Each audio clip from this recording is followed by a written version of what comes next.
Goldie. Wow! This is way more fun than hide and seek!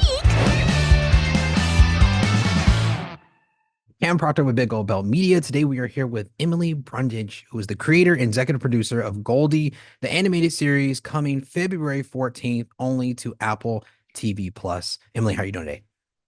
I'm doing great. How are you doing? I'm doing good. I'm doing good. Really excited to talk about this one. I got to check out the whole entirety of the episodes in the series. And I'm really excited for people to see this. Oh, awesome. Yeah, for sure. So let's talk about how it started, right? So it was originally a short film in hmm 2019 that you created, and it kind of took off after that. And now that we're looking at it 6 years later, what was the process like for you to figure out, is this the one that was going to really take off? Yeah, I mean, sometimes that gets figured out for you for like because I've, you know, pitched a lot of different shows and different ideas and had them go into development, but it just all the way through with Goldie, it just felt right from the beginning. I think that I recognized that it was a really unique show to make. There just wasn't in the animation landscape like an iconic giant girl character. And so I literally felt like Goldie could take that up that space. And you know, I sorry, could you repeat the question? Oh, no. So I was just thinking, so since it's being like a full circle after 6 years, Yeah. how does this experience feel for you now that it's coming back, and Oh, it's getting the yeah. shine that, your baby's getting the shine that it Oh, deserves at yeah, this point? yeah, yeah. Oh, Cam, it feels great because animation takes so long Yeah, to produce. And not only that, but of course, you're under an NDA and you can't talk about right. your project.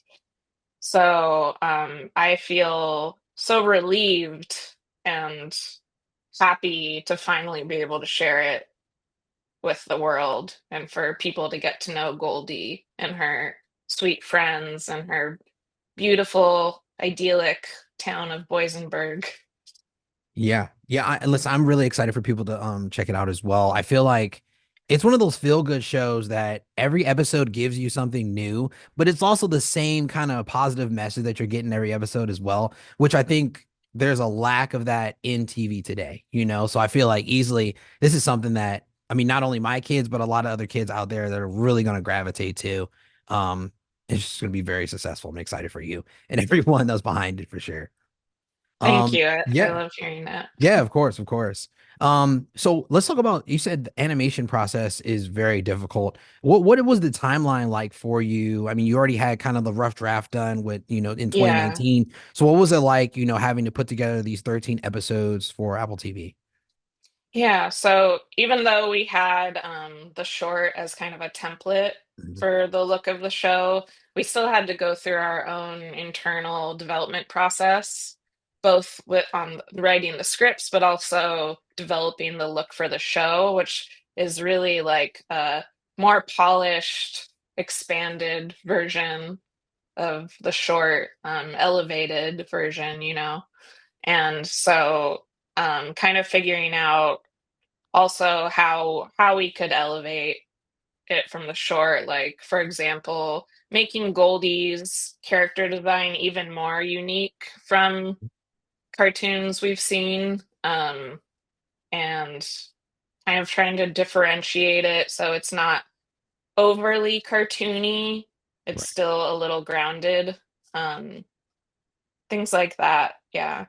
Yeah. No, I definitely love the look and feel. That 2D animation really, I think it really pops and stands out from other cartoons that are out right now as well.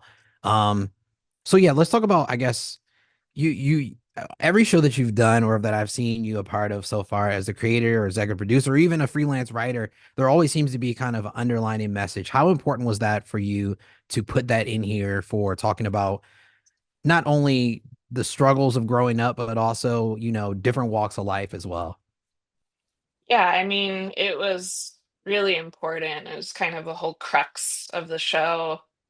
showing kids that it's okay to have big feelings, and you know, having like friends who are actually kind and want to help you with your problems. I think especially kids today, because I have a 6-year-old myself. Mm.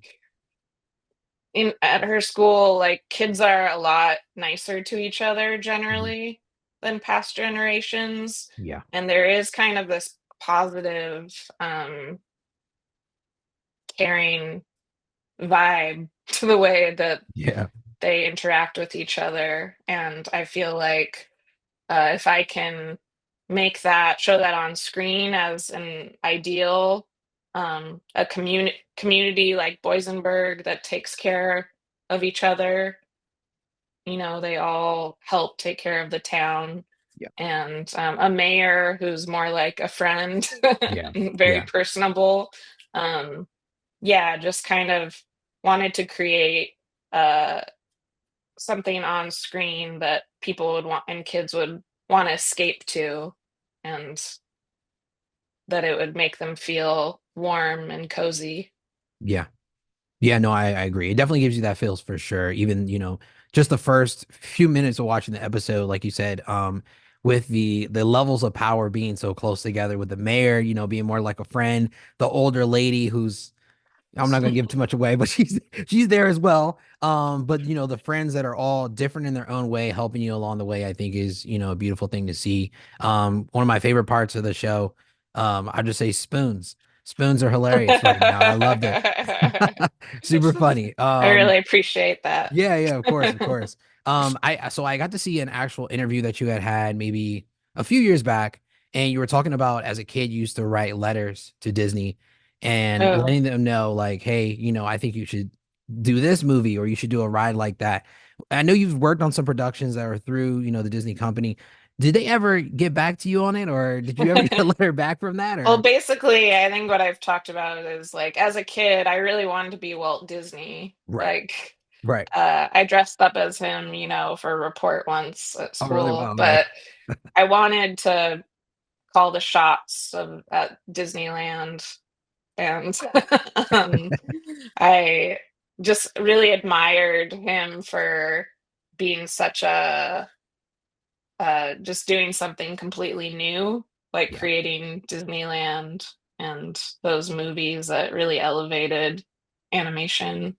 Um, I Yeah, and then kind of just being a creator has always been my thing. I sent letters to toy companies too hmm, with designs for toys, and I've always just wanted to have an empire, you know? yeah, yeah, yeah. I mean, you were thinking big at a But young age, which I think is yeah. you don't see a lot of people, well, today, I would say you don't see a lot of kids thinking like that, which is um definitely probably set you apart from the crowd and gotten you to this point right now, which is amazing.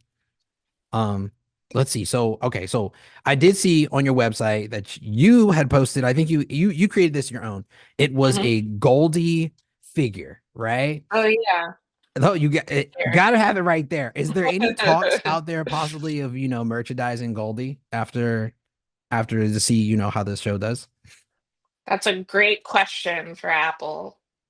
Um, Put Apple on the spot. I'm so sorry, Apple. But no, I think but I I think don't it know would definitely catch anything. on. I can't speak to that Okay. right now. No, no, no, Yeah. for sure, for sure. I think a lot of people would catch on, and I think even having the different characters on here are very relatable, and a lot of people are gonna really love it. But listen, everybody at home, make sure you check out Goldie on Apple TV Plus, the animated series, which is premiering February 14th. Emily, thank you so much for taking the time to talk to me today. Thank you, Cam.